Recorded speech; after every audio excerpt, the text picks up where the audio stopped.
Assalamualaikum warahmatullahi wabarakatuh. Selamat datang teman-teman di channel Sobat Harles. Tetap semangat belajar. Semoga channel ini bermanfaat untuk teman-teman semuanya. Namun sebelum kita mulai, jangan lupa klik subscribe dan tombol lonceng agar teman-teman bisa mendapatkan notifikasi update terbaru dari channel Sobat Harles. Pada pertemuan 2 ini, kita akan mengenal sistem informasi dan CBIS atau disebut Computer Based Information System. Definisi sistem informasi adalah suatu sistem di dalam organisasi yang mempertemukan kebutuhan pengelolaan transaksi harian, mendukung operasi yang bersifat manajerial dan kegiatan strategi dari suatu organisasi dan pihak luar tertentu dengan laporan yang diperlukan. Ada dua pandangan mengenai sistem informasi manajemen. Yang pertama, menurut Gordon B. Davis, sistem informasi manajemen adalah sistem manusia atau mesin yang menyediakan informasi untuk mendukung operasi manajemen dan fungsi pengambilan keputusan dari suatu organisasi.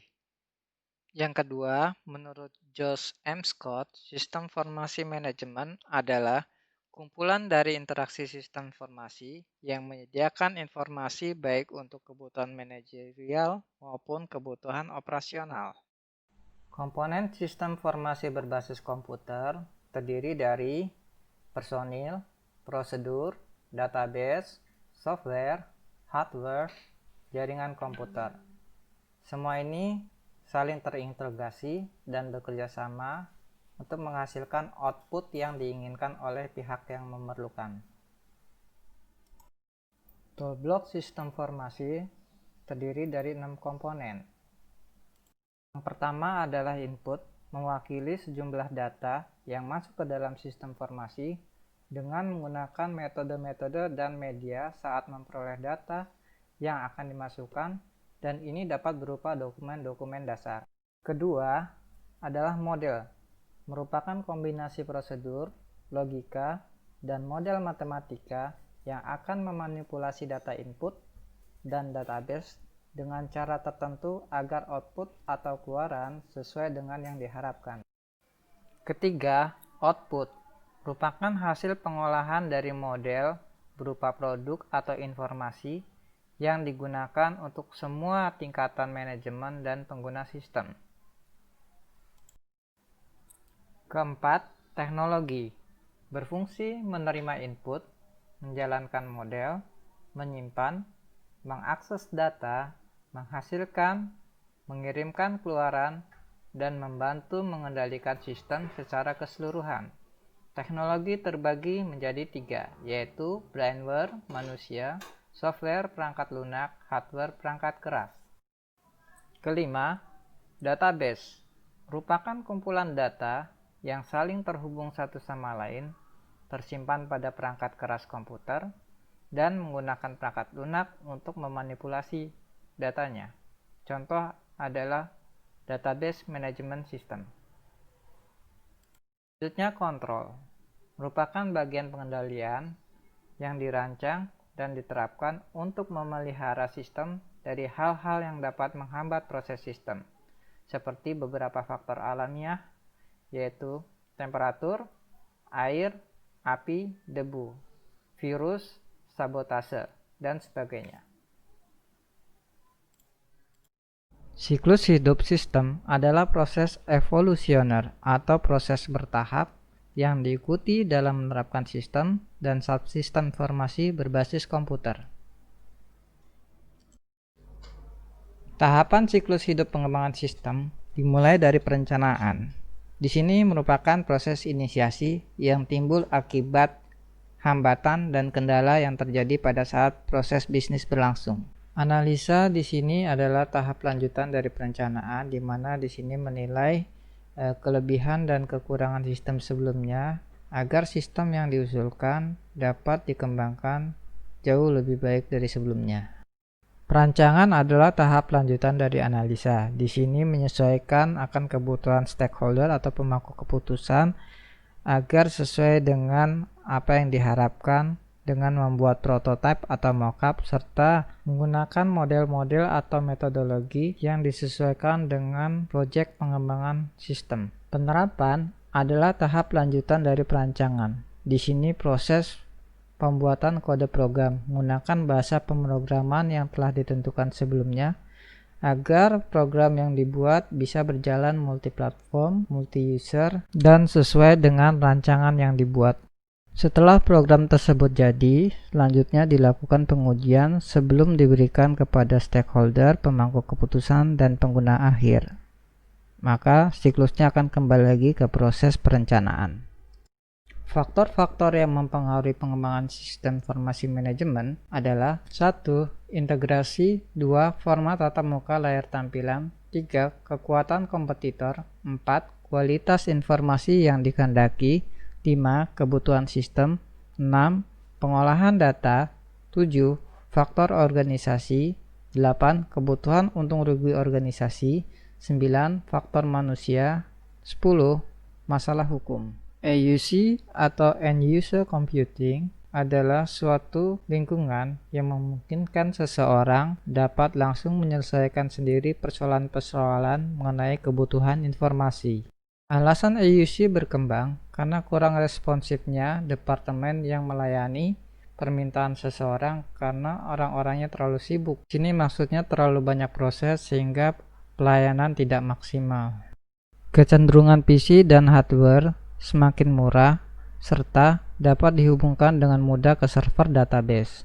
Spesialisasi informasi sebagai pegawai perusahaan yang sepenuhnya bertanggung jawab mengembangkan dan memelihara sistem berbasis komputer, diantaranya analis sistem, pengelola database, spesialisasi jaringan, programmer, dan operator. Computer-based information system lebih dikenal sistem berbasis komputer, di mana terdiri dari orang, prosedur, perangkat keras, software, proses komunikasi, database sebagai media penyimpanan. Justifikasi computer-based information system atau sistem berbasis komputer dimulai dari pemakai. Ini bisa dikatakan sebagai stakeholder atau pemangku keputusan yang membutuhkan sistem lama agar dapat dikembangkan jauh lebih baik. Pemakai berkomunikasi secara paralel kepada pengelola database, analis sistem, dan spesialis jaringan untuk proses pengembangan selanjutnya sistem yang sudah ada. Analis sistem berkomunikasi secara intens dengan pemakai sistem dengan bahasa yang mudah dimengerti agar dapat menangkap maksud dan tujuannya. Kemudian, analis sistem berkomunikasi secara paralel sesuai kebutuhan dengan pengelola database untuk membuat rancangan arsitektur database dan spesialisasi jaringan untuk membuat prototipe atau mockup sebagai bentuk respon kepada pemakai mengenai arsitektur yang akan dibangun.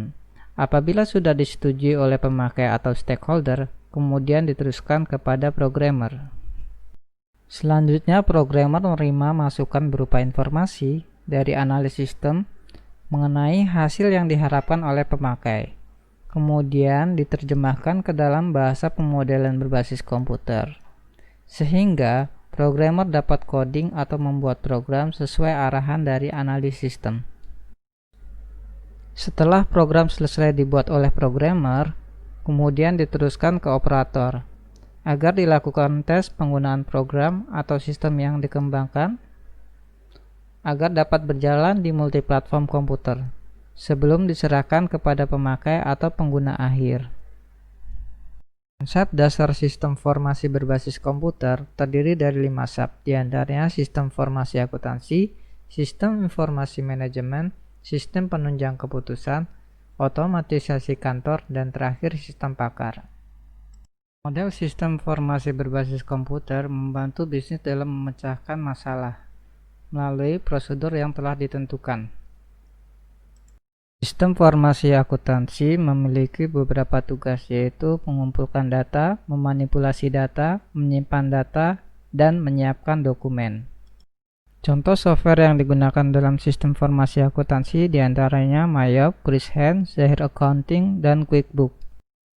Sistem informasi manajemen memiliki fungsi meningkatkan elektabilitas data yang disajikan secara sempurna, menjamin tersedianya kualitas, dan juga keterampilan dalam memanfaatkan sistem informasi secara kritis, mengembangkan proses perencanaan yang efektif, mengidentifikasi kebutuhan-kebutuhan akan keterampilan pendukung sistem informasi, menetapkan investasi yang akan diharapkan pada sistem informasi, memperbaiki produktivitas pada pelaksanaan pengembangan dan pemeliharaan sebuah sistem.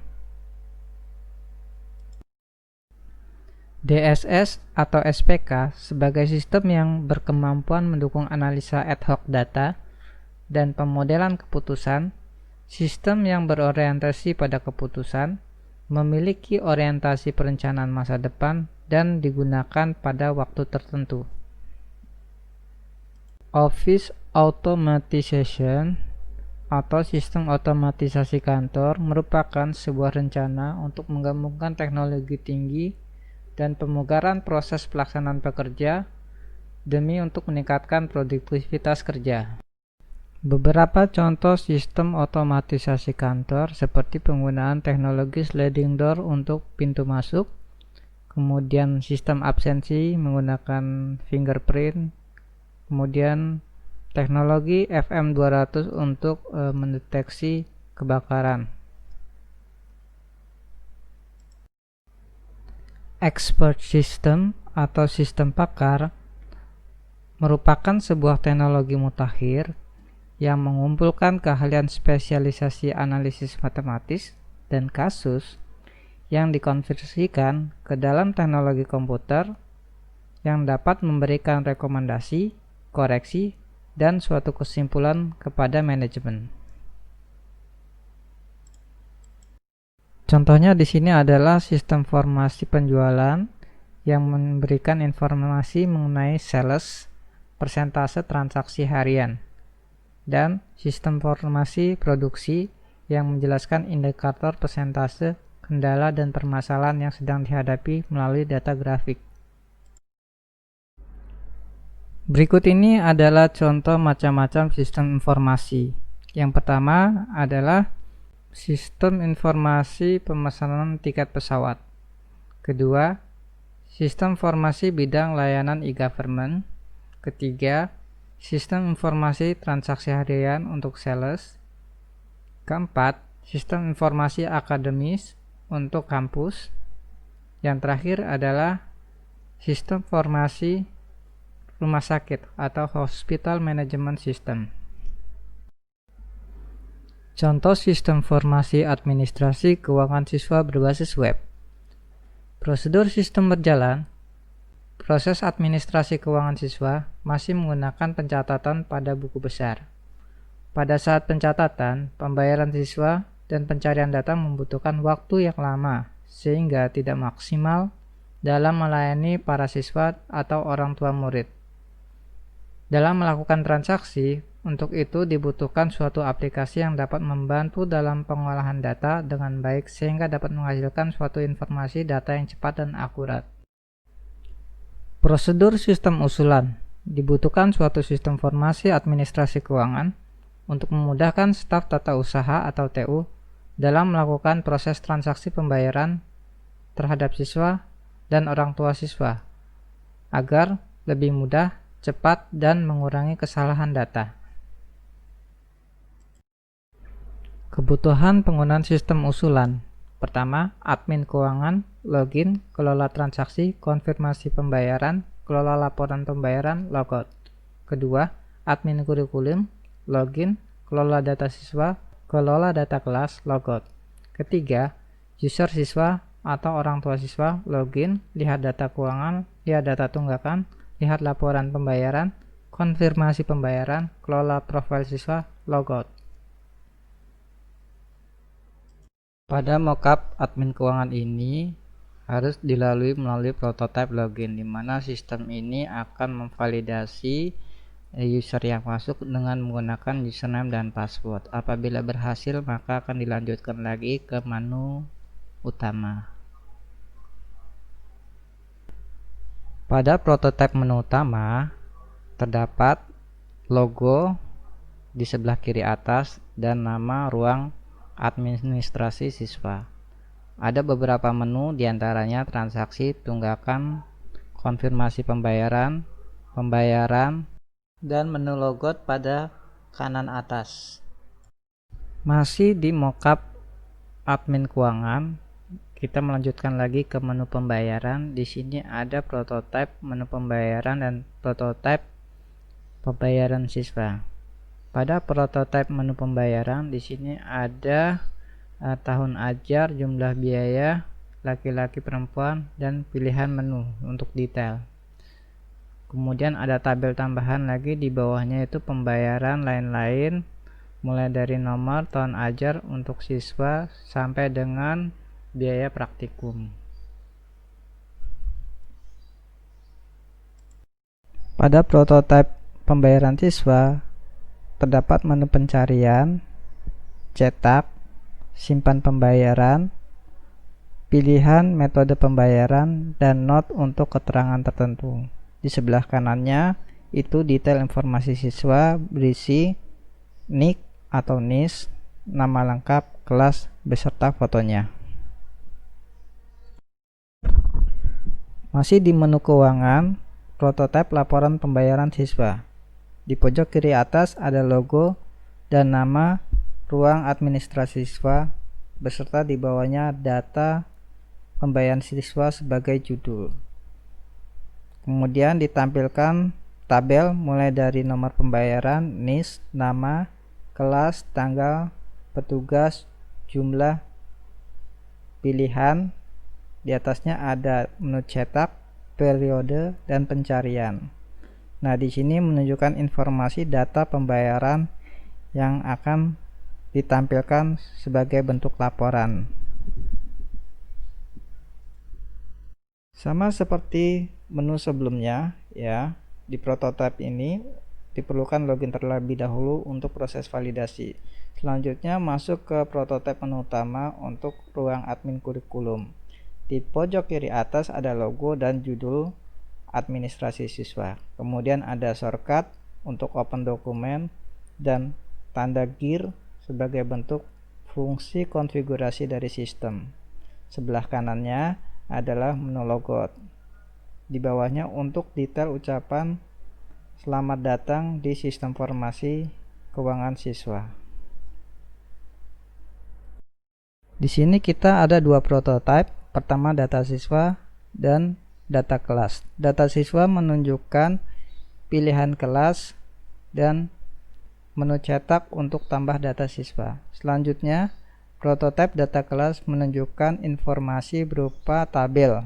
Dalam tabel tersebut ada nomor urut, kode, nama, kemudian pilihan dengan dua option edit atau delete. Dan di bawahnya showing 1 to 6 of 6 entries. Jadi di sini maksudnya ada data yang di record atau tapel barisnya itu jumlahnya 6. Apabila jumlah barisnya lebih dari 6, maka akan dipindahkan ke halaman berikutnya. Makanya di sini ada previous angka 1 sebagai data yang current, kemudian next untuk menampilkan data yang selanjutnya. Masih di admin kurikulum, di sini ada dua prototipe. Yang pertama tahun ajar. Tahun ajar menunjukkan label tahun ajar, kemudian text box untuk pencarian atau kata kunci yang digunakan. Kemudian di sebelah kanannya lagi simpan.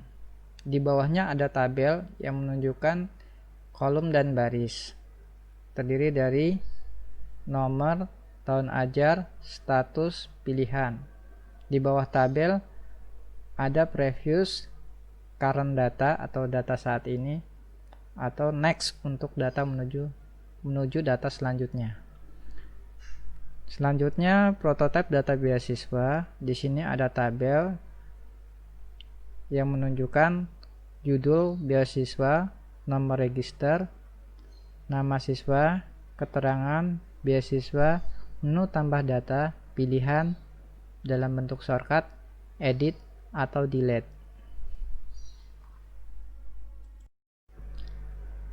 Masuk mockup user siswa atau orang tua. Di sini ada prototype login. Fungsinya memvalidasi sebelum masuk ke menu utama. Dan di menu utama terdapat menu keuangan, konfirmasi profil siswa, serta ucapan selamat datang di sistem informasi administrasi keuangan siswa. Pada menu mockup user siswa atau orang tua, kita masuk di prototipe tunggakan. Di sini menunjukkan data tunggakan dan di atasnya ada menu tombol bayar tunggakan. Di bawahnya ada 3 tabel. Yang pertama SPP menunjukkan bulan. Yang kedua data lain-lain berupa daftar ulangan, LKS semester 1, LKS semester 2, UTS, UAS. Yang ketiga PSB, biaya PSB, total bayar, sisa bayar. Ini menunjukkan informasi data tunggakan dari siswa atau orang tua siswa. Masuk ke menu prototipe konfirmasi pembayaran. Di sini ada nomor pembayaran menggunakan drop down menu, bank tujuan juga drop down menu, dari bank text box, nomor rekening text box, atas nama text box, jumlah pembayaran text box, tanggal semester menggunakan date, ya ketika diklik dia akan muncul bulan dan tanggal. Kemudian bukti bayar untuk submit pembayaran melalui data atau informasi dokumen pembayaran. Catatan untuk keterangan tambahan dari konfirmasi pembayaran. Selanjutnya yaitu tombol untuk kirim konfirmasi. Masuk ke menu profil siswa. Di sini terdapat menu keuangan siswa, konfirmasi, hai nama siswa sebagai drop down menu untuk profilnya. Ada grup data profil berupa foto, nick, nama lengkap, tempat tanggal lahir, alamat, dan menu untuk ubah password siswa.